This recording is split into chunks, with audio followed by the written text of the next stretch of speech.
चलिए आज एक बहुत ही पुरानी और गहरी वैदिक कथा की दुनिया में चलते हैं। ये कहानी है एक ऐसे रहस्यमयी फूल की और उस एक सबक की जो वो हम सबको सिखाता है। तो सबसे पहले सीधा उस सवाल पर आते हैं जो इस पूरी कहानी की जड़ है। सोचिए ऐसा क्यों होगा कि एक फूल जिसे खुद देवताओं का आशीर्वाद मिला हो वो हजारों साल तक खिलने से ही मना कर दे। चलिए कल्पना करते हैं, सृष्टि की बिल्कुल शुरुआत का समय। एक पवित्र झील है, नाम है हिरण्यसरस, मतलब सोने जैसे पानी का सरोवर।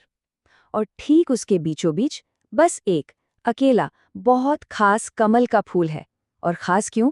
क्योंकि उस पर खुद सृष्टिकर्ता भगवान ब्रह्मा का आशीर्वाद था।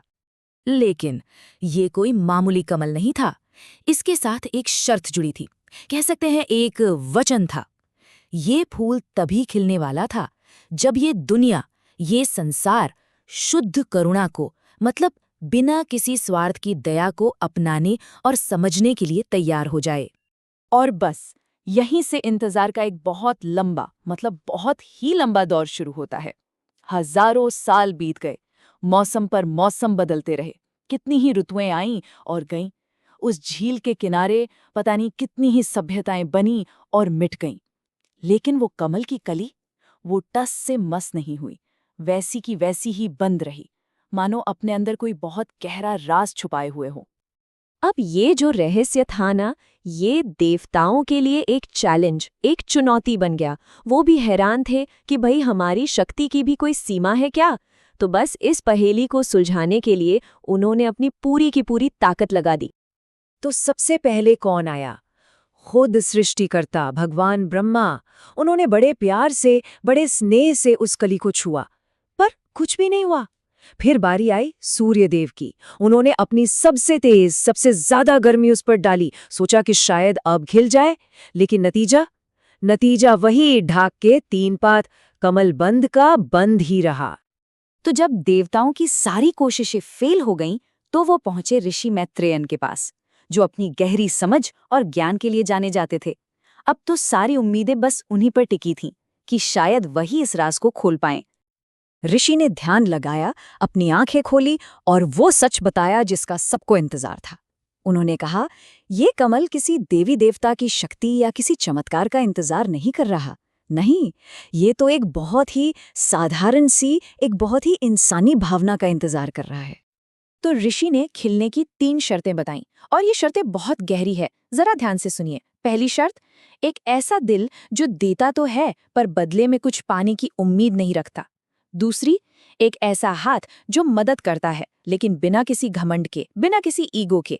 और तीसरी, एक ऐसी आत्मा जो बिना किसी शर्त के अनकंडीशनली प्यार करती हो। अब देवताओं ने पूरी धरती छान मारी ऐसे इंसान की तलाश में, पर कोई नहीं मिला। और फिर एक दिन इस पहेली का हल वहां से निकला जहां से किसी ने सपने में भी नहीं सोचा होगा, एक छोटी सी बच्ची के रूप में। और यहाँ ना 2 तरीकों के बीच का फर्क बिल्कुल साफ दिखता है। एक तरफ थे देवता, उनकी डिवाइन पावर, उनका अधिकार, उनका आदेश, जो सब फेल हो गया। और दूसरी तरफ थी वो बच्ची, जिसकी कोमल सी मदद, जिसका निस्वार्थ भाव और जिसकी सादगी। असली ताकत तो वहीं छिपी थी। उस बच्ची का नाम था वेद। वो झील के पास आई और उसकी छोटी छोटी हथेलियों में क्या था?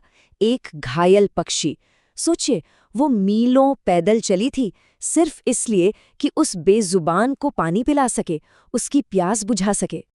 उसने बहुत प्यार से, बहुत दुलार से उस पक्षी को पानी पिलाया और बिल्कुल धीरे से फुसफुसाकर बोली, पियो छोटे से, ताकि तुम फिर से उड़ सको। देखिए, उसके शब्दों में कोई मांग नहीं थी, कोई उम्मीद नहीं, बस प्योर सेल्फलेस कंपैशन था। और जिस पल उस बच्ची के दया से भरे हाथों से पानी की बूंदें उस पक्षी के मुंह में गईं, ठीक उसी लम्हे वो हजारों सालों से बंद कमल खेल उठा। एक एक करके उसकी पंखुड़ियां खुलीं और उसकी रोशनी से, उसकी आभा से तीनों लोक जगमगा उठे। ये नज़ारा देखकर देवता हैरान रह गए, चकित थे बिल्कुल। और उन्हें आखिरकार इस पूरी कहानी का जो असली मतलब था, जो सबसे बड़ा ज्ञान था, वो समझ आ गया। खुद भगवान ब्रह्मा वेद के सामने आए और उन्होंने कहा, बच्ची, जिस फूल को बड़े बड़े ऋषि मुनि और हम देवता अपनी शक्ति से नहीं जगा सके, उसे तुम्हारी सच्ची करुणा ने, तुम्हारी दया ने जिंदा कर दिया है। ये इस बात का सबूत था कि असली ताकत करुणा में ही है। पर इस सब के बीच, इस चमत्कार के बीच, वेद का ध्यान इस पर था ही नहीं कि उसने क्या कर दिया। उसकी मासूमियत देखिए। उसने बस एक सवाल पूछा, क्या ये पक्षी अब उड़ पाएगा? उसकी सारी चिंता बस उस छोटी सी जान के लिए थी। और यही तो है सच्ची करुणा। और बस तभी से वेदों का ये ज्ञान हमेशा के लिए स्थापित हो गया कि करुणा ही सबसे बड़ा ज्ञान है। एक बच्चे का कोमल दिल, उसका निस्वार्थ भाव, वो काम कर सकता है जो बड़ी बड़ी डिवाइन पावर्स भी नहीं कर सकती। तो ये हजारों साल पुरानी कहानी आज भी हमारे सामने एक बहुत गहरा सवाल छोड़ जाती है। हमारी इस दुनिया में, आज के समय में, दया और करुणा से भरा एक छोटा सा निस्वार्थ काम न जाने कौन कौन सी छिपी हुई ताकतों को जगा सकता है। सोचिएगा जरूर।